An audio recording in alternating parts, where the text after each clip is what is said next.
Muito boa noite de novo, amados irmãos e irmãs, amigos, amigas, alunos, alunas, ex-alunos, ex-alunas, os meus familiares, todos vocês, são todos muito queridos, né?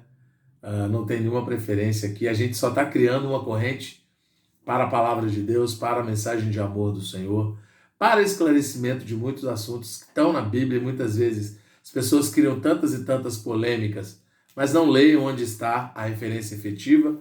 A gente está lendo a Bíblia pela Bíblia, para mostrar que a palavra de Deus é suficiente. O nome de Jesus também é suficiente para a igreja, não é? Então, para a salvação e para a igreja, tá certo? Não precisa de nada além disso, tá certo? Continuaremos aqui com nossos 40 lições essenciais para a vida cristã, agora na nossa lição 14.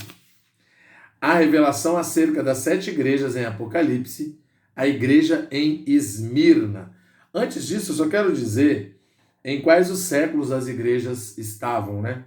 A igreja em Éfeso e Esmirna, entre os séculos I e o século IV, ok? Depois de Cristo, é lógico. Pérgamo, Tiatira, vai dos séculos IV até o 16, mais ou menos, 17. De Sardes, Filadélfia e Laodiceia, a partir do século XIX, né? Até a segunda vinda de Cristo. Ok? O nome Esmirna vem da palavra grega para mirra, especiaria doce que prefigura o sofrimento. Em tipologia, a mirra representa o doce sofrimento de Cristo. Por isso, a igreja em Esmirna foi a igreja sofredora, simbolizando a igreja que sofreu perseguição do Império Romano a partir do final do primeiro século até o início do século IV.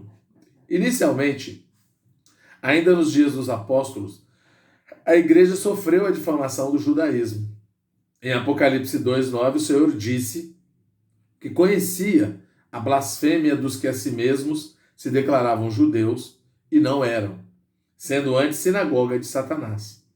Isso indica que a perseguição foi por parte da religião judaica, dos judeus incrédulos. Depois disso, houve a perseguição do Império Romano. No versículo 10, o Senhor fala de uma tribulação de 10 dias, que simboliza 10 períodos de perseguição que os imperadores romanos infligiram à igreja.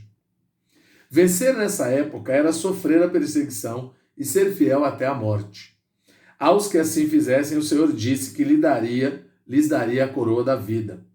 Coroa no Novo Testamento representa um galardão além da salvação. A coroa da vida é um prêmio para os que são fiéis até a morte, vencendo as perseguições por meio da vida de ressurreição. Ninguém que entra na morte pode sair dela, mas o Senhor pôde.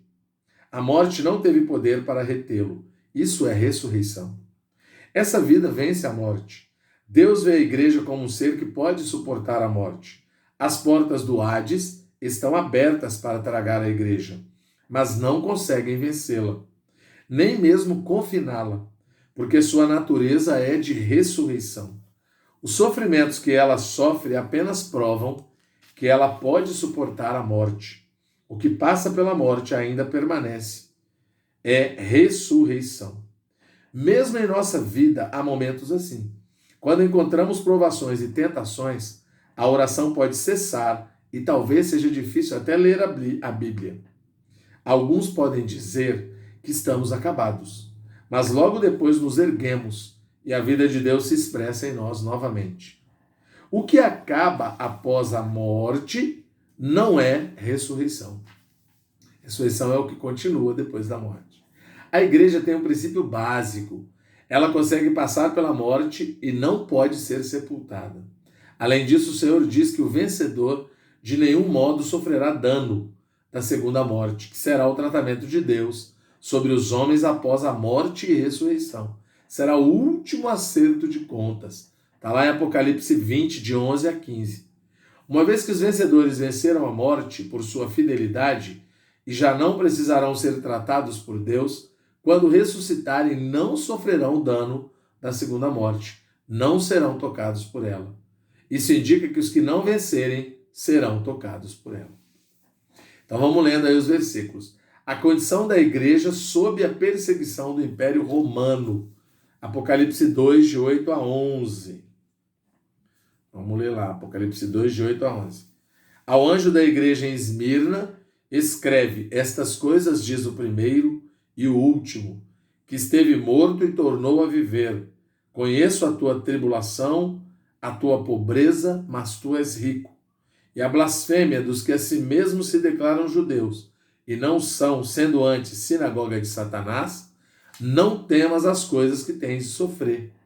Eis que o diabo está para lançar em prisão alguns dentre vós, para seres dispostos à prova, e tereis tribulação de 10 dias.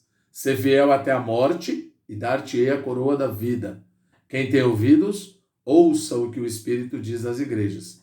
O vencedor de nenhum modo sofrerá dano da segunda morte. A gente vê que essa igreja não tem nenhuma advertência do Senhor, tá certo? Essa igreja, então, ela agrada o Senhor, a igreja em Esmirna, tá certo? O Senhor Jesus se apresenta como o primeiro e o último que esteve morto e tornou a viver. É o que está aqui no 2:11. Quem tem ouvidos, ouça o que o Espírito diz às igrejas. Aliás, no 2:8, falei besteira. Ao anjo da igreja em Esmirna escreve: essas coisas diz o primeiro e o último que esteve morto e tornou a viver. É a vida de ressurreição, tá certo? As principais características, Apocalipse 2:9. Conheço a tua tribulação, a tua pobreza, mas tu és rico,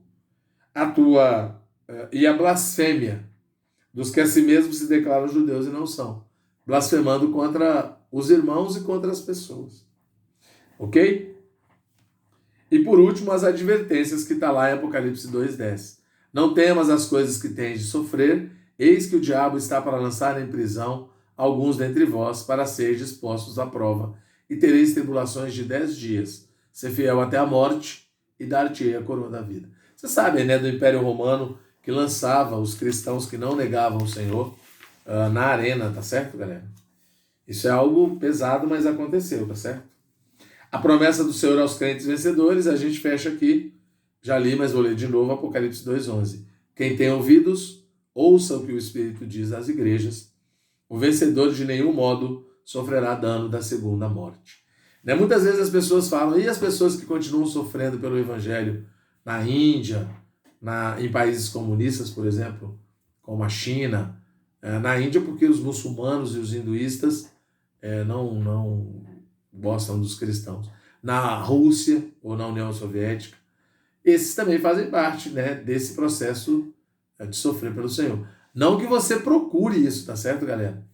É sofrer pelo nome do Senhor porque o Senhor pediu. Né? Não é que você vai sair por aí se martirizando para dizer que é da igreja sofredora. Isso é uma condição real. Né? Aqui a história da igreja é real, tá certo? Essa história da igreja desde o início, né? Tudo bem? As coisas de Deus, eu vou falar isso aqui no final dessa lição. As coisas de Deus são regidas por Deus, para Deus. Né? Ele é o autor da obra, o autor do plano.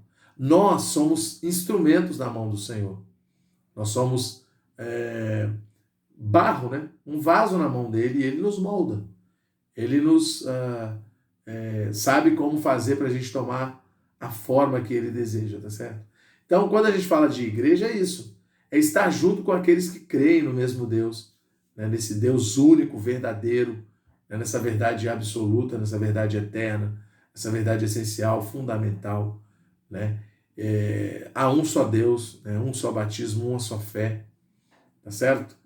Então, essa igreja, a eclesia, ela tem a dimensão universal que compõe todos os filhos de Deus aí, né? Desde a era que Cristo vem à Terra, morre e ressuscita, até os nossos dias, galera, né?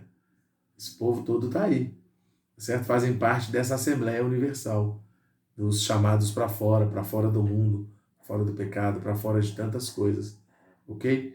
E vivem juntos para um encorajar o outro, né? Por isso que eu estou dizendo a vocês que estão me ouvindo, me vendo aí, vamos levar adiante essa mensagem, né? Não vamos perder medo, não vamos ter medo não, galera, e nem vamos perder tempo. A gente usa a boca para falar tanta coisa que não é muito legal às vezes, usa a nossa cabeça, a nossa mente, tanta coisa que não é legal. Vamos usar o nosso ser a favor dessa mensagem de Deus, de amor, de perdão, longanimidade, bondade, reconciliação. Puxa, a esperança, a fé.